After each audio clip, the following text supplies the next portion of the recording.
Good morning, good afternoon, and good evening, everybody, and welcome to another GMAT Club YouTube session. My name is Evan. For those of you who don't know me by that name, you probably know me by my forum name, Nightblade354. Today, we are going over master's programs, and yes, we are an MBA forum, but today we're discussing master's programs, what they are, why some of our users choose them over MBAs, and the differences between the application process between a master's degree and an MBA. Joining me today is Pawan Gupta, who is going to Stanford. Jay Bansal is going to LBS, and Supriya Singh is going to SMU Singapore. Welcome, all three of you. Thank you. Thank you. Hi, Evan. Great to be here. It's a pleasure to have all of you on as our panel. I'm not saying we held you at gunpoint to bring you on here, but it was not voluntary. I can assure our users of that. To begin, Jay, Pawan, Supriya, do you guys want to give a little background about yourselves? So that way our users become a bit more familiar with yourselves. Jay, you want to start? Absolutely, yeah. So I graduated last year from NMIMS Mumbai with my bachelor's in business and finance. And after that, I decided I knew I wanted to be in banking, investment banking, and the investment side of things. But I realized that the growth in India is not exactly what I want. And in the long term, I wanted to be, living in a different country. And yeah, I pretty much started applying for my master's course and picked LBS as my choice of course. And yeah, we'll talk about how exactly that happened. But since then, I've also been working in venture capital and real estate, and also consulting with a social startup. So yeah, that's pretty much the background. Very nice. Pawan, how about yourself? Well, hello everyone. I graduated over 10 years ago. I've been in banking ever since, across variety of roles across strategy, operations, and technology, but always within investment banking. I guess I wanted to apply for masters because I wanted to pursue explore different career options outside of banking. So I decided to apply for the Stanford MSX program, which is closer to an MBA, but yet it's a master's program. And eventually, the dream job would be in the ESG space, looking at sustainability. Very nice. And Supriya?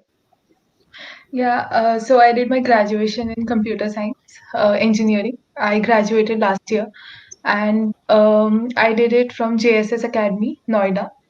And basically, I wasn't really keen on pursuing engineering. So I don't know what, I mean, just I lost interest in it midway. And the only other option I think at that point of time I felt was pursuing management. So basically, that's what I opted for. And in the long term, I think I would like to be an entrepreneur of sorts. So I really felt that I needed some sort of education in management to go ahead with that plan. So yeah. Very nice. And those are our three candidates who we are interviewing today. Folks, I want to remind everybody that this is our first of multiple sessions. We will be doing these next weekend as well. Apparently, we're also offering certain free trials of our GMAT Club tests, so please be aware of that. I want to reiterate before we dive in here that the path that all three of our panelists have chosen are completely different. They all went completely separate routes, but all ended up at the same endpoint, which is getting their master's degree.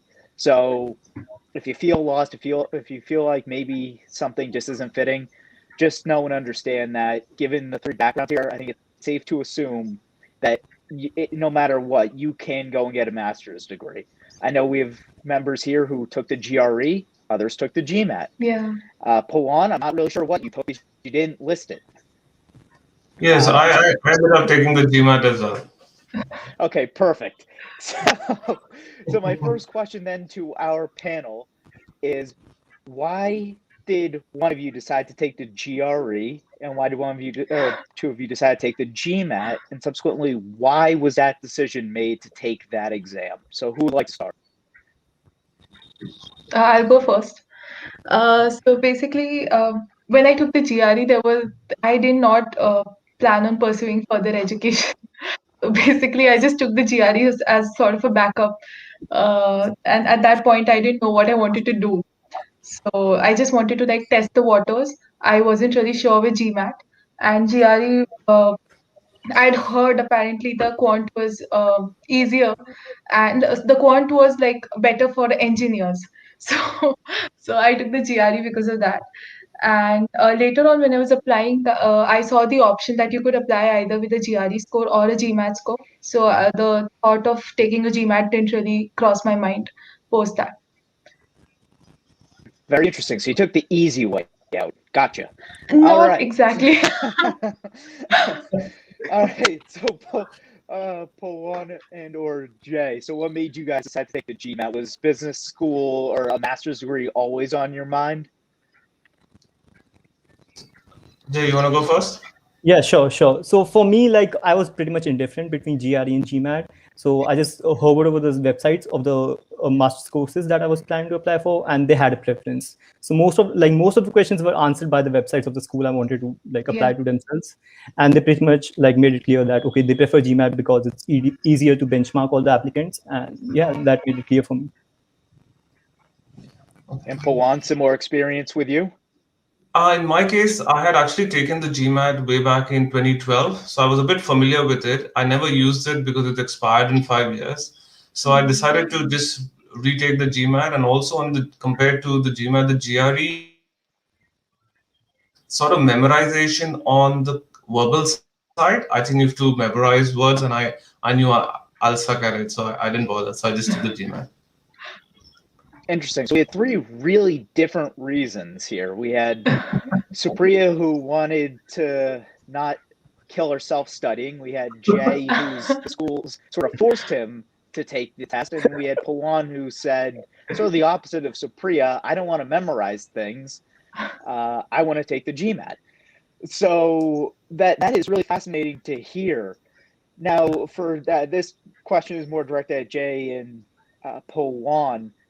Given that you two then took the GMAT, and Supriya, this will follow up with you after this, what made you decide, again, while taking that test, knowing you had the ability to apply for an MBA, what made you two want to apply that to a master's degree and not to an MBA?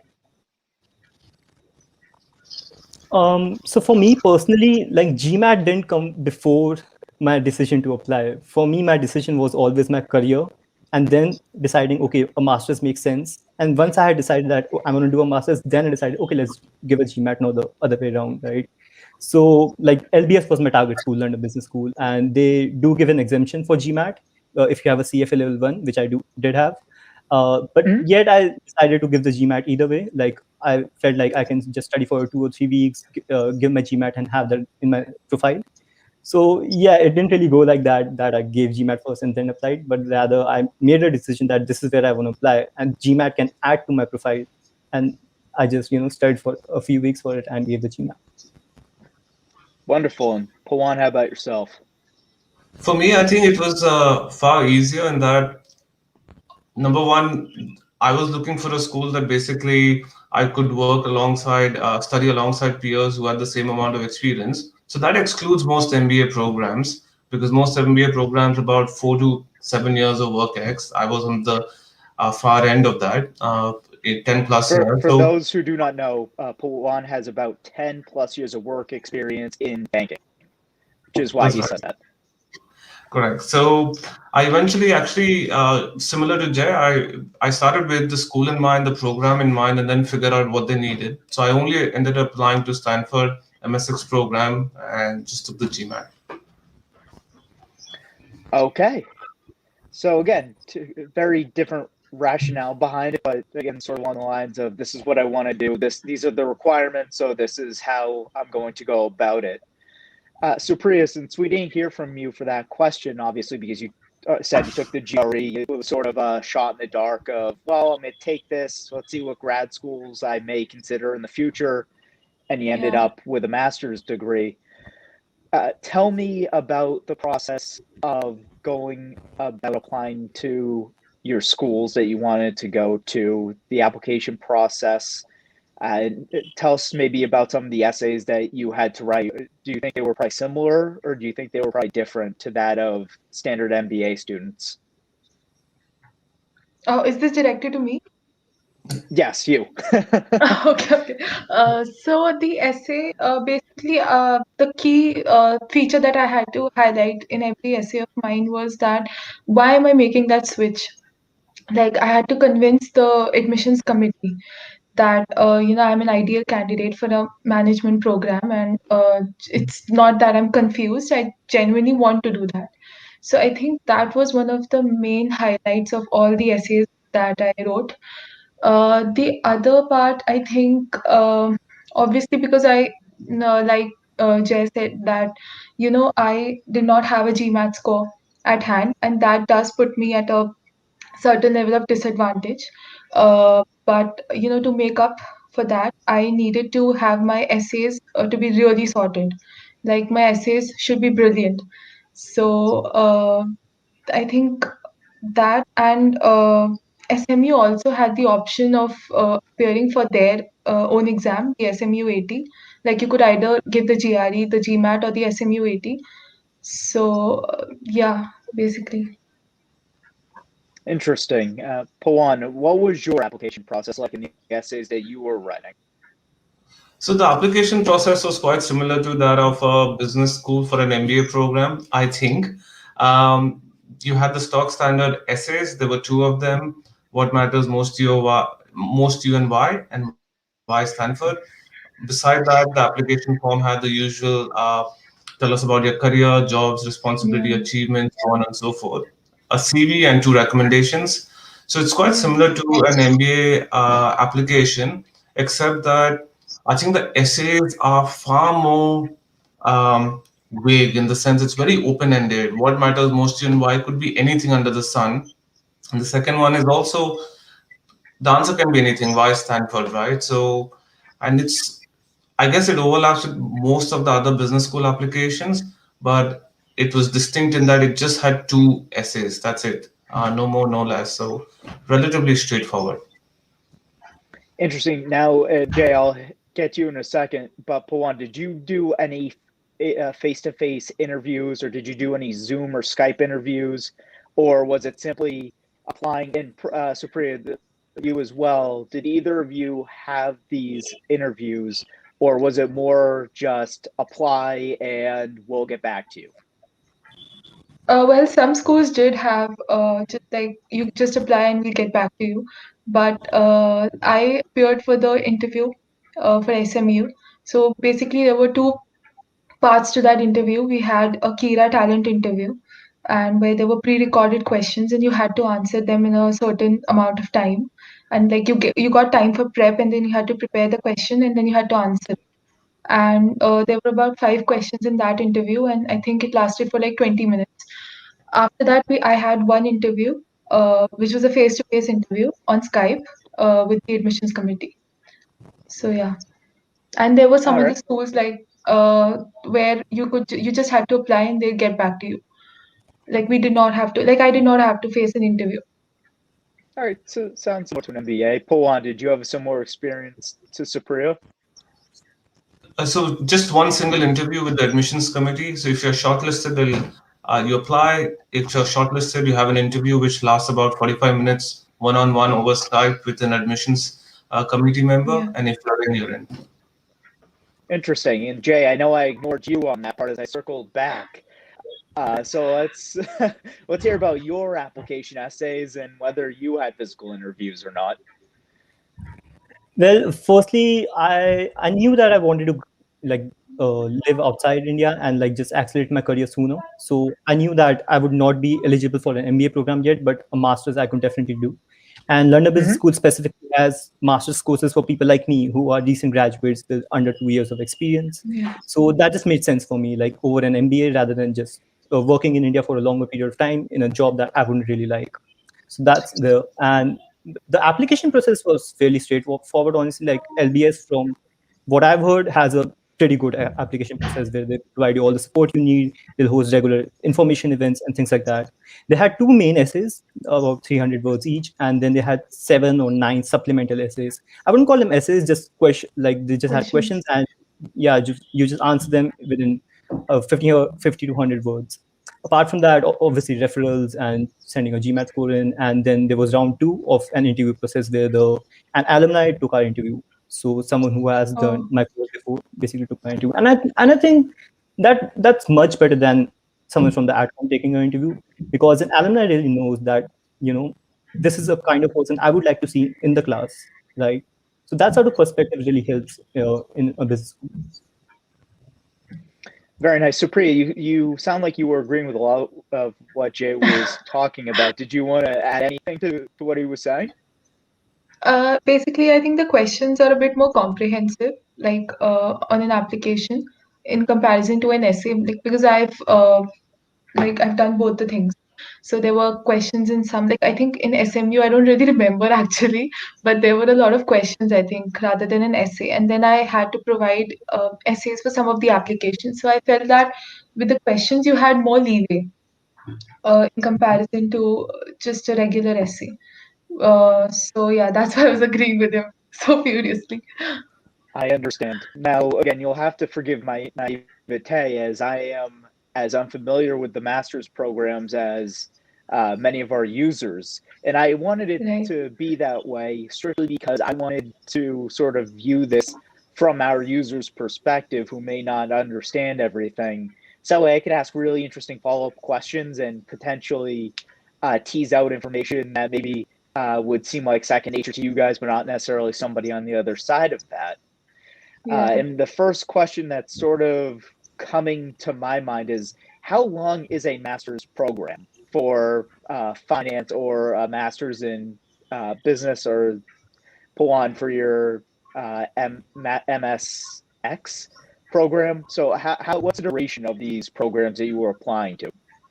Jay, since we last heard from you in terms of going last on that set of questions, why don't you start off? Sure. So my program is about 12 months, and you can extend it to 16 months. But London Business School and all over Europe, the standard is about 1 year for master's programs. But then again, there's a lot of variation. For example, a lot of French schools have 2-year programs where you can do 1 year in France, have 6 months of placements, complete 6 months in Singapore. And obviously, there's MBAs who can do it for 2 years, part-time or full-time. So there's a lot of variety in that sense. But generally speaking, in Europe and especially UK, master's programs are 1 year. Interesting. Pawan, how about yourself? How long is the Same. Stanford MSX? It's a 1 year program, so just under 1 year actually, 11 months. Oh, okay. And Supriya, let me guess. You're going to say 12 months too. No, 18 months. Wow, I can't catch a break today on this guessing. So All right, so basically, like 5 months of either a consulting project or some sort of internship, which is mandatory, and 12 months of your curriculum. So yeah. Okay, so we have some variation. There's some malleability to what you're going to do. You're doing what you said was a co-op for 5 or 6 months. Do you know ahead of time what you're going to do, or does that take place while you're doing your master's program?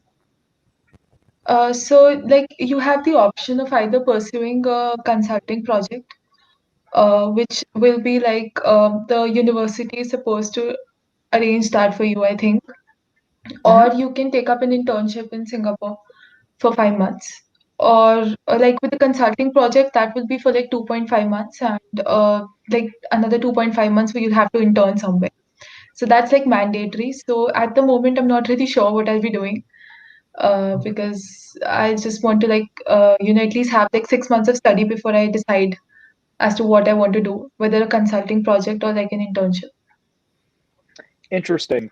Pawan and or Jay, are you guys, do you know if you have been given the option to do internships, or do you feel that going straight through a program rather than doing a co-op or an internship is best for your career trajectories? Pawan, why don't we start with you? So in my case, I mean, the program officially has no such provision in it. It's just 11 months of studying. Also, given that the average work ex of in this cohort is normally 13 to 14 years, most people actually don't actually gain out of an internship. However, that said, I think the motivation can be slightly different. Like in my case, I wouldn't mind doing 3 or 4 months of freelance projects or internship or short-term assignments, whatever you want to call them, just to get a flavor of what you eventually want to do or take some time off from work or build your network. That's an option, but that's totally on you. The university doesn't mandate it. Interesting. And Jay, how about yourself? Do you feel a direct study is better for you, or do you feel like maybe taking that 6 months to test some waters would be beneficial? Or have you not decided? Does your program not offer it? What's that like? Yeah, so like I said, you can extend this program from being 12 months to 16 months. And if you do choose that, then in the middle, you can like eke out an internship over the summer. But usually how it goes for 1 year master's program is you already have in mind exactly where you want to get placed or what sort of industry you're looking at. And especially in London Business School, once you enter, within the first 2 or 3 months, you go through the recruitment phase. Like some of the bigger banks already start their recruitment cycle there, and you directly get placed into full-time roles. There are some internships that do get converted into full-time roles, but I wouldn't call them similar to what you would expect in a 2 year sort of MBA program where you have a summer internship in 1 year and then you can probably switch industries in the second year, or just test out the waters. So that's sort of a double-edged sword. With a 1 year program, you really have to know where you want to be after 1 year, because there's just no time to explore a lot. Interesting. Now, would you say that that's a benefit or a hindrance to students? Because as all three of you know, master's programs don't necessarily require the work experience that an MBA does. So given that right there and the fact that you're applying, you have the 1 year, you should know what you're doing. Do you feel that that maybe puts a little too much pressure on students to just to know that feel like this is it, guys? You're spending the money, you have your 1 year and you're out the door. Good luck. Do you feel that maybe students should take time to get some work experience and evaluate, or do you feel that going right out of undergrad into grad school and that master's program is beneficial? It really depends on what your background is like and how much, like, even during the 3 years, a lot of people do 3 internships within big banks, right, in their 3 years of undergrad. So they have that industry exposure.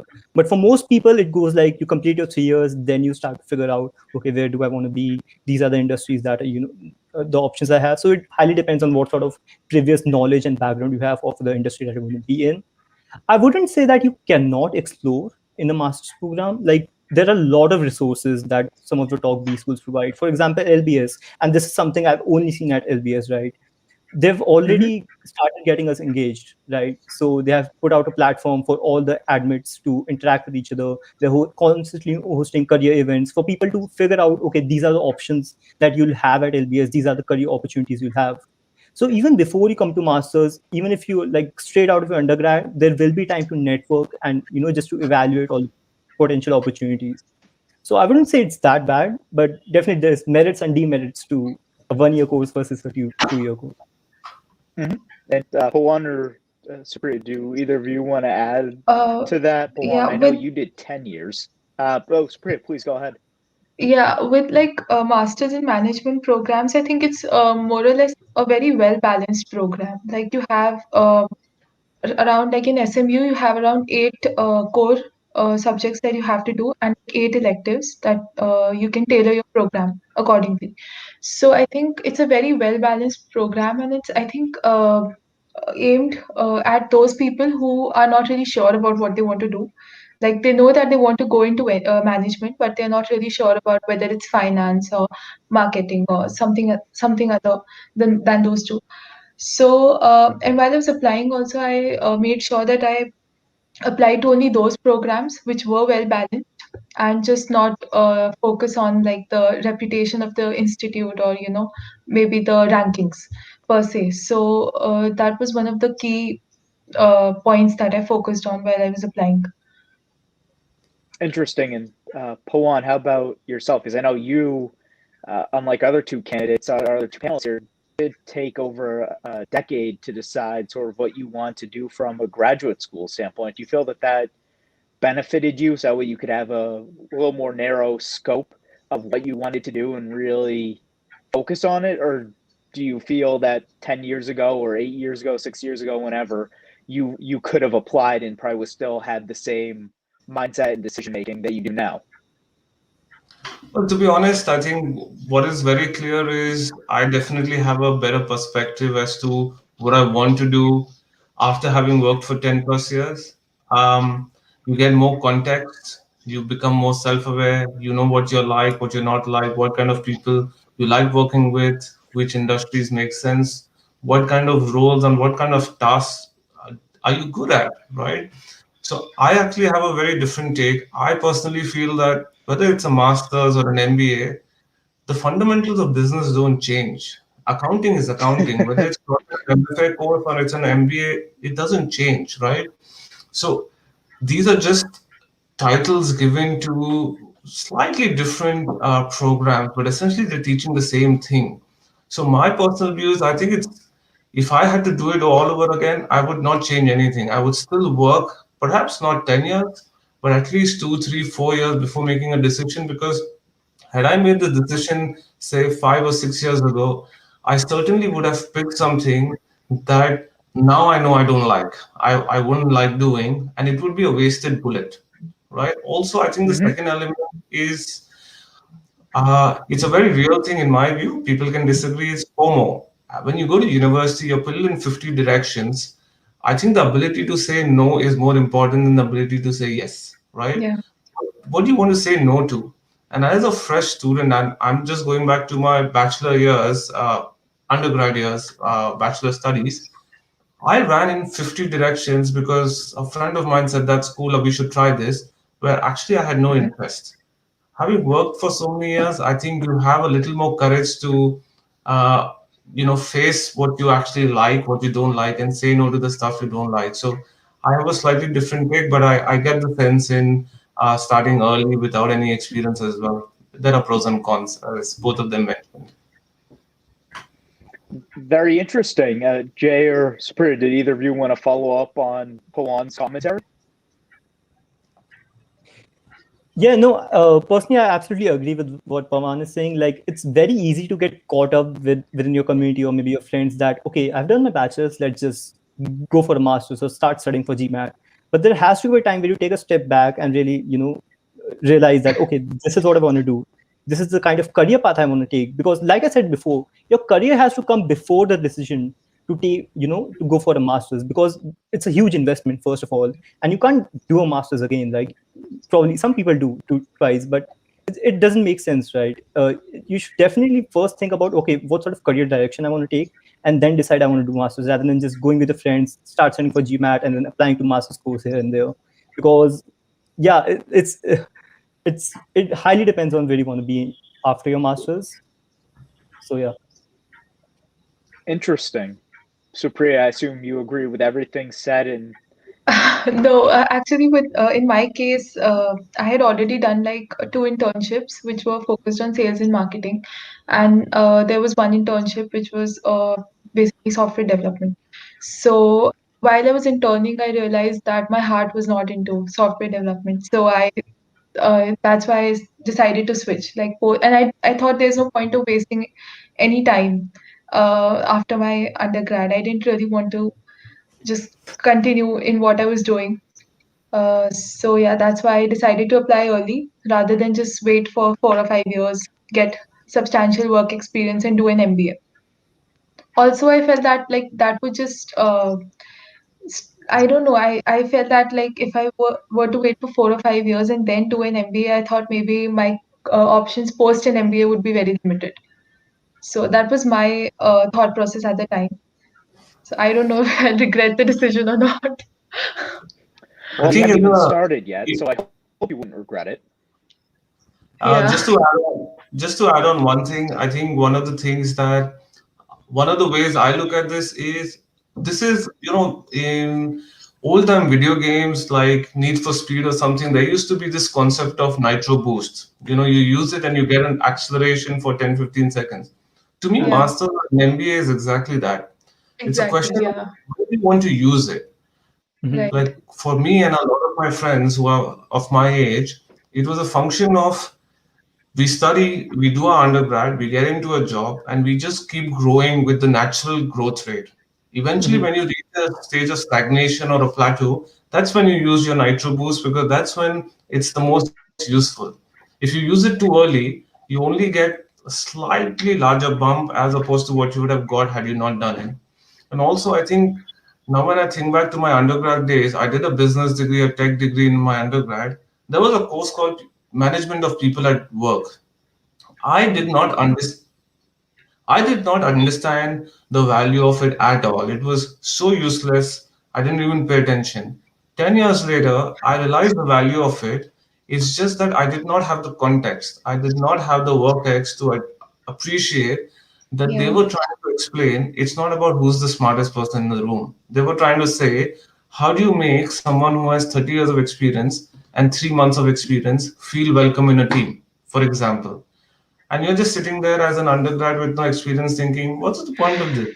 But 10 years later, you realize, damn, that is something I should have paid attention to. So, again, my personal view is work experience helps. But that said, there's nothing stopping you from doing a second master's or an MBA after a few years of working after your master's. Yeah, absolutely. Jay, it I'll looked like agree. you Like, wanted to follow up. yeah, no, I agree mostly. Like, it highly depends on what industry you're in, what your career calls for. A lot of people, like a lot of celebrities nowadays, talk about that MBAs are worthless. Like, there's no point of doing an MBA. A lot of But stand-up comedians. yeah, definitely. The stand-up comedians or people like Elon Musk, right? But Yeah, yeah. MBA is extremely useful if you want to pivot careers, right? I think If you most feel things like in life are useful if you want to make use of them.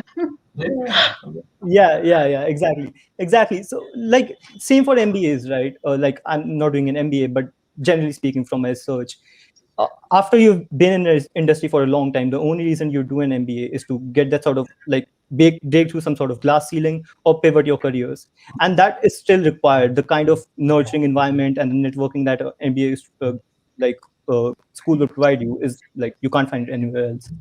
So it definitely makes sense. It just depends on what stage of your career you're in and what all factors are contributing towards a master's.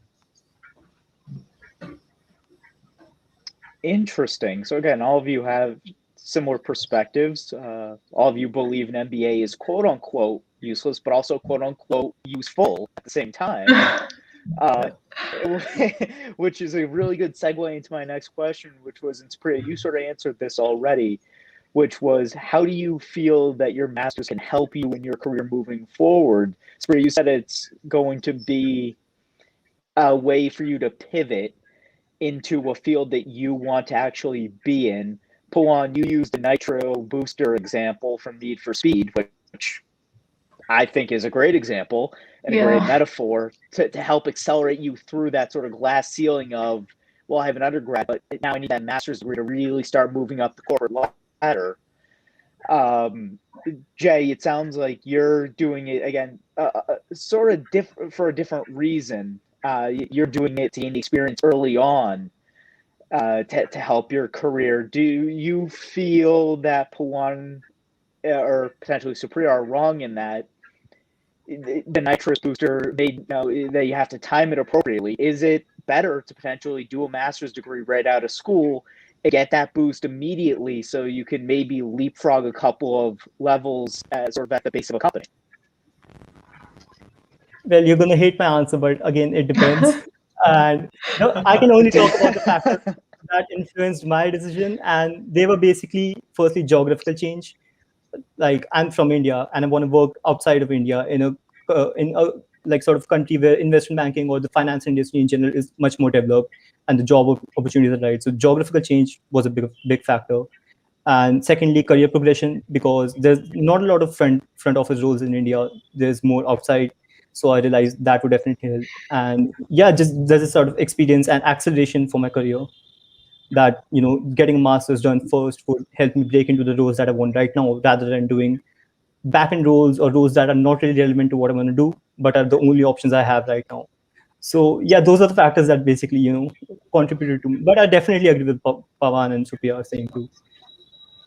Interesting. Supriya, I actually want to follow up with something you mentioned, which is that you feared that if you waited to get your MBA, that it wouldn't have the impact that you wanted it to, that you may miss the train on some opportunities. Could you talk about some of those feelings and subsequently the opportunities you feel you may miss if you had gone with an MBA versus a master's? Right. So basically, I feel and what I've noticed is that in India specifically, like once you've done an MBA, you are just like you have very limited options, like very limited career options post an MBA in comparison to what you if you do it from abroad. So I had that in my mind when I was applying for my master's program. I thought that if I were to do an MBA, or for that matter, if I were to wait for a few years and then do an MBA, then I would just be limited to IT roles, and I didn't want that. So I wanted to work for an FMCG uh, organization post my master's because I thought that that's where maybe I'll perform better. And I felt that like if I were to pursue my master's right now, because I was not, I did not have that 4 or 5 years of experience behind me, I won't be stereotyped. So that's why. Interesting. And it does make sense to a certain extent. That again, Yeah, MBA programs do like to see that work experience. right. So that makes sense for your situation. And So I you and also Jay feel are in a that like similar boat. organizations are a bit hesitant like to hire people from a different set of work experience. Like that's what I felt in India. So I'm not really sure about what's the scenario in Europe or for that matter, Asia, in other countries of Asia. But I don't know. In India, I feel people are a bit more hesitant to hire you if you're not from a specific work experience, work background. I'd say that would apply anywhere. I don't think that's India specific. Yeah, I think if you want to work in investment banking, if you don't have it financial won't be possible experience, after a BTech. right? They don't want to hear that you were that you were a Working on Java for that yeah, matter. they don't want to hear that you were a construction manager. They want to hear that you were Yes, yeah. in banking or in finance. You have at least So some sort of experience, right, beforehand, if you're venturing into it. exactly, if you want to Yeah, be an architect, go to architecture school. Don't go and Yeah, don't get your medical degree. Jane, I yes. interrupted you. You were saying? yeah, no, it's that's a big fear that a lot of people have, and it's completely like based on solid reasoning that you can easily pigeonhole yourself into a specific industry, even if you're working as sort of a generalist consultant or an investment banker. If you keep Yeah, like, I was on a call with a couple of LBS MBAs last night too, and they had like 5 or 6 years of experience working in MBBs and investment banks, but they always they steered into a specific industry that they didn't really like, and after 5 years they found themselves, okay, I'm an expert in pharmaceuticals or industrials where I don't really want to be in the long term. So it's very easy to pigeonhole yourself, even if you enter a sort of industry that you thought would be give you many exit opportunities. And that's when actually an MBA would come into picture, that okay, I want to pivot into a different career. But that could still be a limiting factor if you have that sort of a particular sort of experience that does not translate well to a different industry. So you have to be smart about what kind of experience you take, and not just really go for big firms, but rather go for experience that would really translate well into your long-term goals. yeah. I feel like at 23, I'm 23, so at 23, you don't really know like what you Mhm. want Yeah, in the long term. yeah, So it's better to exactly. like test the waters.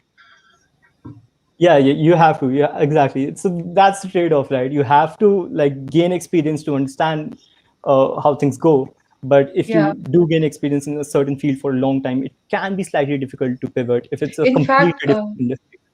yeah, in fact, surprisingly, I found out like a few days back that there are a lot of people who go for double MBAs. I wasn't aware of that. Like, there are a lot of people who have graduated from IIMs in India and then they have gone for an MBA abroad.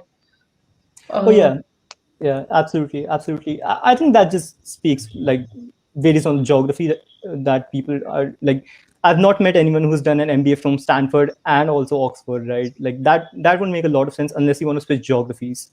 But yeah, for example, in India and then going for a master's in UK or US, that's a different sort of yes, story. Because in India, a lot of people can do it. Like, I don't want to be region specific because I know we have a diverse audience, but in India, even without experience, you can get into the top IIMs, like top MBA programs. And yeah, like MBAs are taken into analyst or entry level roles, right? But that's not the entry case levels. Yeah, outside.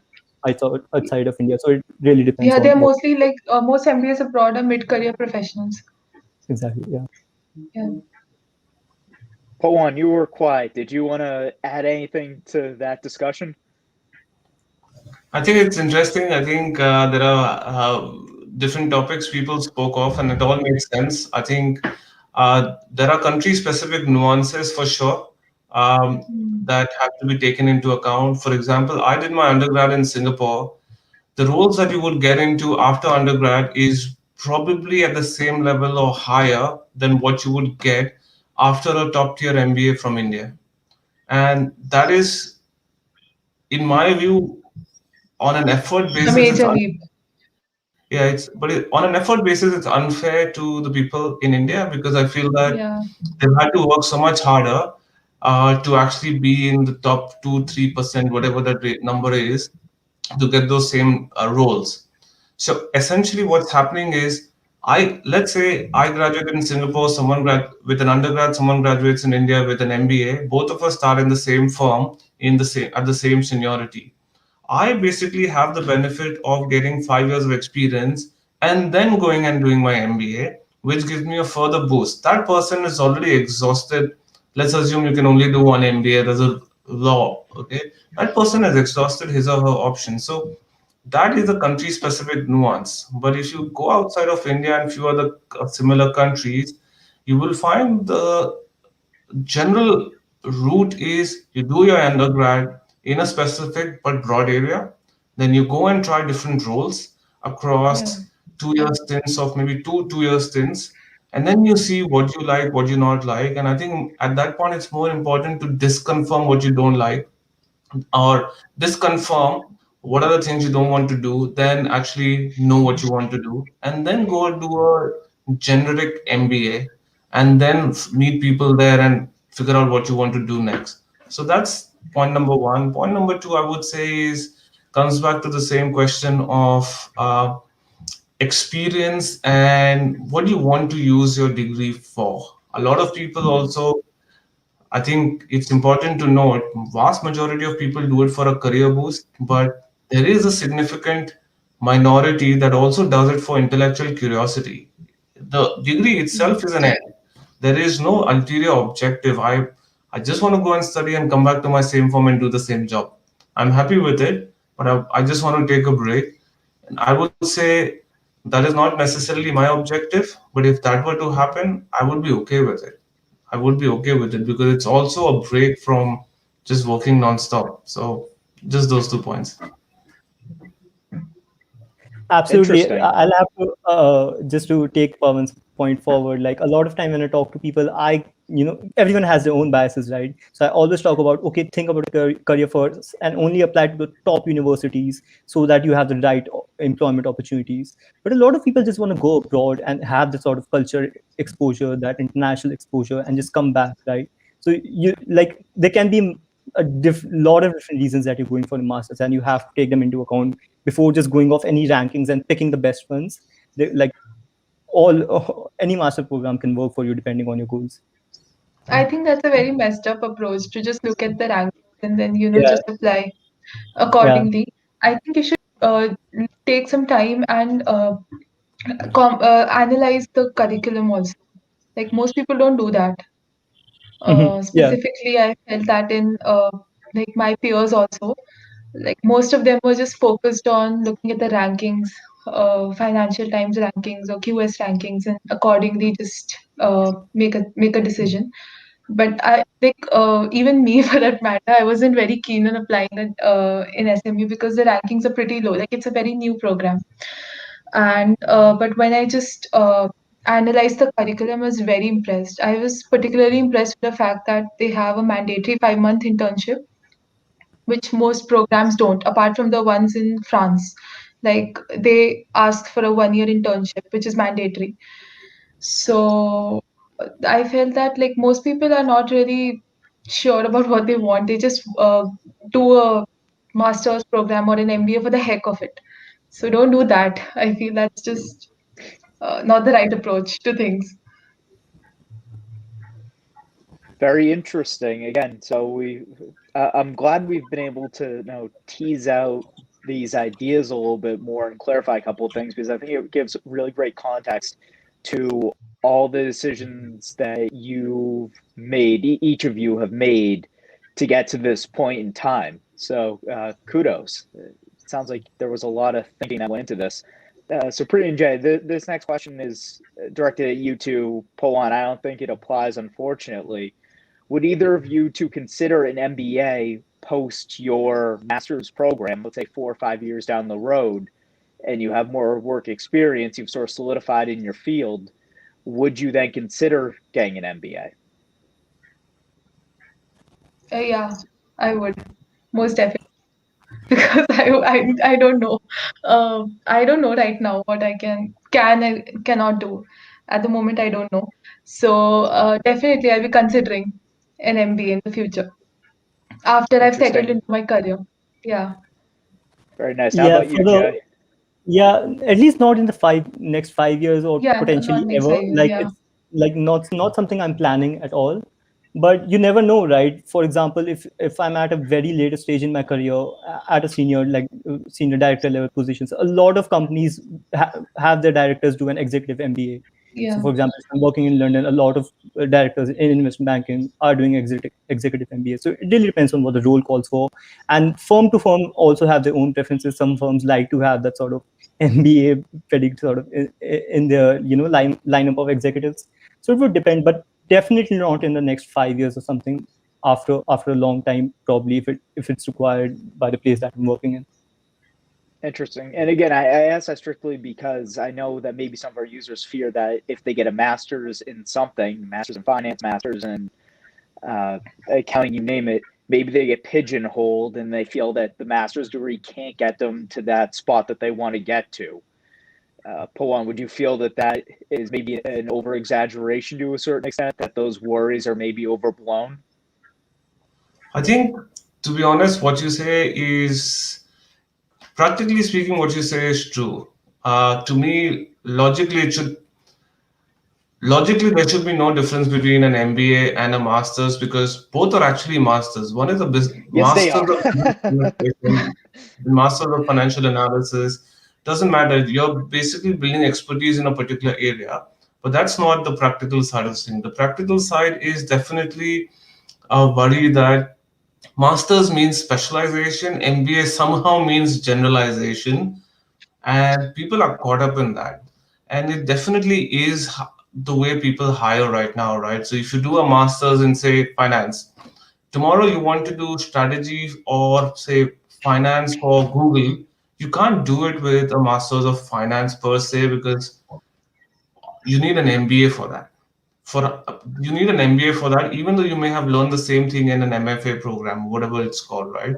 So I think there are all these weird things that you have to be cognizant of, and it's especially true where you may get pigeonholed just by virtue of being in a certain program, and then to break that logjam in the future, you need to do an MBA.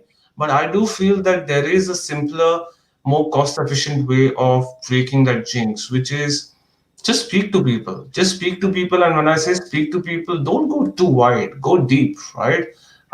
Get to know 5 people who are in your target industries. Get to know them well. Approach with authenticity, intellectual curiosity, and if they feel that you have it in you to actually do the job well, why will they not offer it to you? So if you just swap roles, you also would like to get to know people who are authentic, genuine, intellectually curious, and things like that. So just be that person. You don't have to spend $150,000 on an MBA to just make a generic pivot, which you can just to gain skills that you already have. So that's my view. Yeah, I Interesting. think Jay or Supriya? Oh, Jay? Yeah, I think Pawan's mostly covered what it's like for later stage career.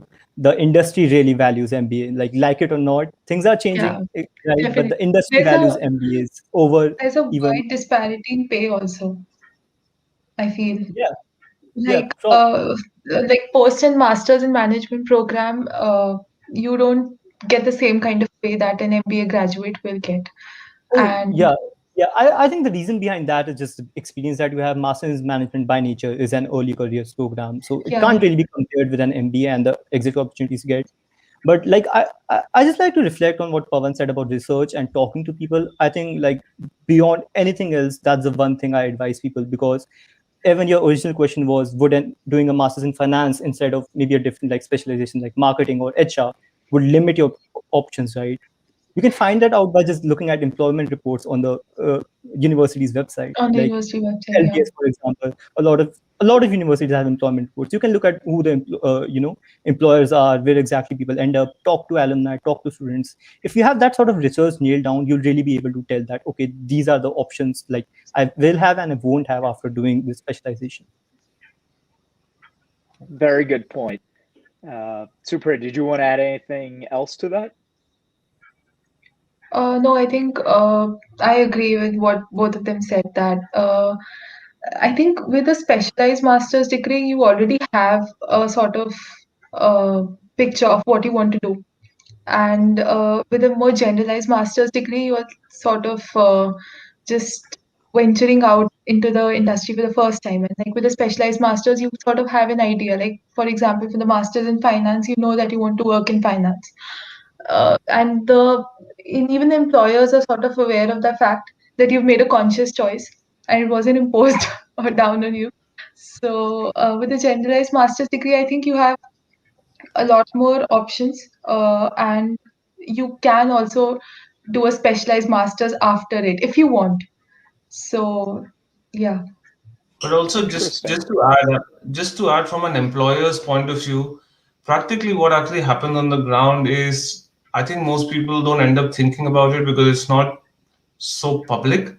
Mhm. But let's say Supriya does her master's in management and joins my firm, and then she gets put into hired as an analyst, and she starts doing work in some division, and then she works for 2 years, and she's really good.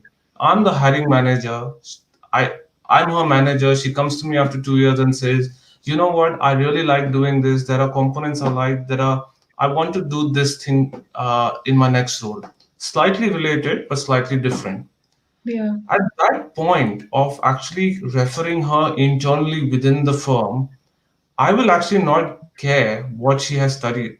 I don't ever look at her degree. Once she's in the firm, she's in the firm. So that path helps you stay with. This works within a firm because once you're hired in the firm, your degree is not ever checked again. They just Yeah. base your performance on your next opportunity is based on your performance.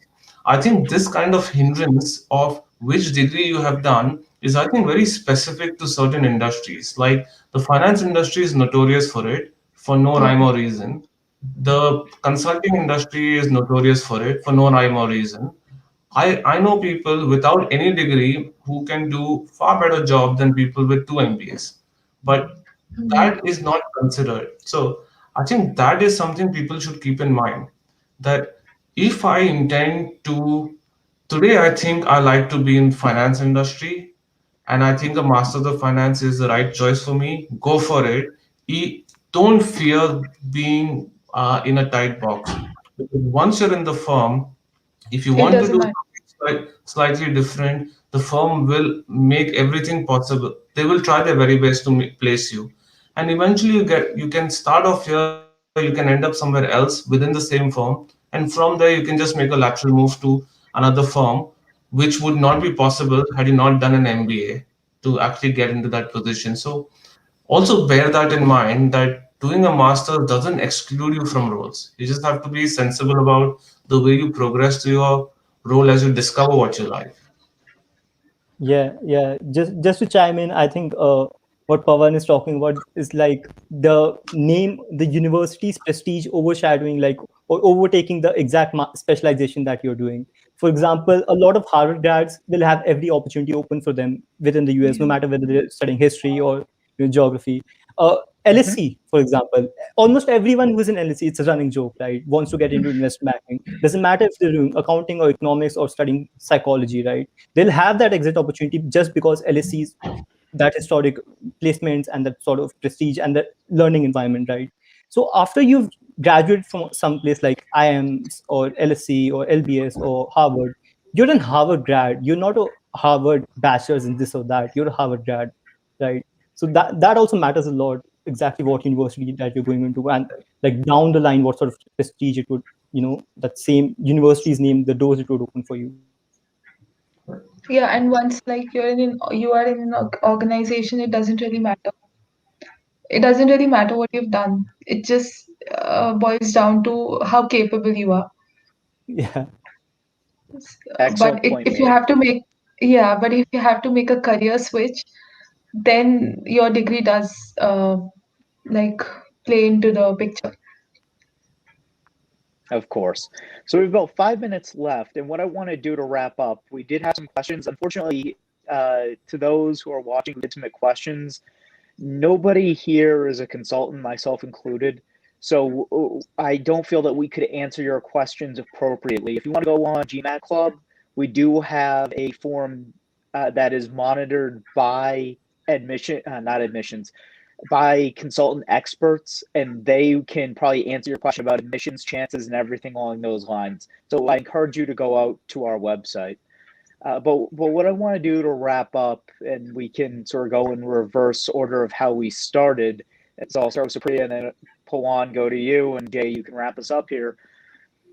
To students who are thinking about getting a master's and or just thinking about grad school in general, pretend like you're giving yourself advice prior to the start of this process where you got accepted to your master's programs. What advice would you give them? And Supriya, please kick us off here. So I think you should be very clear with your reasons, I feel, as to why you're doing it. Because if you're not convinced yourself, you won't be able to convince the admissions committee, sadly, because there are a lot of applicants and all of them are equally capable. And you need to be convinced of the reasons yourself before you try convincing someone else. Also, I feel that don't limit yourselves just to the rankings. I think that's I think one of the best advice that I got from one of my peers, that just don't look at the rankings, because there are some students who graduate from really prestigious universities and then they don't know what to do, or maybe the curriculum of the degrees was not really uh, relevant. So basically, you should not limit yourself to the rankings. Just don't look at the rankings. You should just have a vague idea, and accordingly, you should sort out the programs. Very good advice. And I'll follow up by saying one of my old professors used to say the only BS he ever wanted to see, or the only BS that you should ever have in college, was on your degree that you receive at the end of the day. On your diploma. It should not be in any other place. So that's a very good point. Schools know when you're lying. They know they see it 50,000 times a year. Don't be true to Yes. yourself. Pawan, how about you? Any comments that you'd tell yourself at the beginning of this process, or any advice you'd give to people who are starting out and trying to weigh out their odds, or just in I general, think anything that we didn't hit on that you wanted to hit on? I think in addition to everything that was already discussed and Supriya just mentioned, I would say I think keep it extremely simple. There is way too much advice out there. I personally did not follow any advice. I listened to friends. I did not log on to any forums as such because I knew I just wanted to keep it simple. So that's my advice too. I think a high degree of self-awareness. Self-awareness means be willing, know what you're good at, bad at, be willing to be authentic in that because it helps you in your interviews and in your essays. Knowing, Yeah. having the ability to say, I suck at this is a sign of self-awareness. So you'll know whether you're self-aware or not. Yeah, and the third thing I think is research, but go beyond courses and clubs. Most essays people write, I want to do this course, or I want to do this, I want to join this club. As an admissions, if I swap roles with the university admissions committee. I'm bored out of my mind reading the same stuff. I want to do this course because I want to be an investment banker. No, go beyond. Talk about professors who've been doing PhDs in financial statement analysis. Talk about their research, why you want to engage with them. It goes beyond the obvious.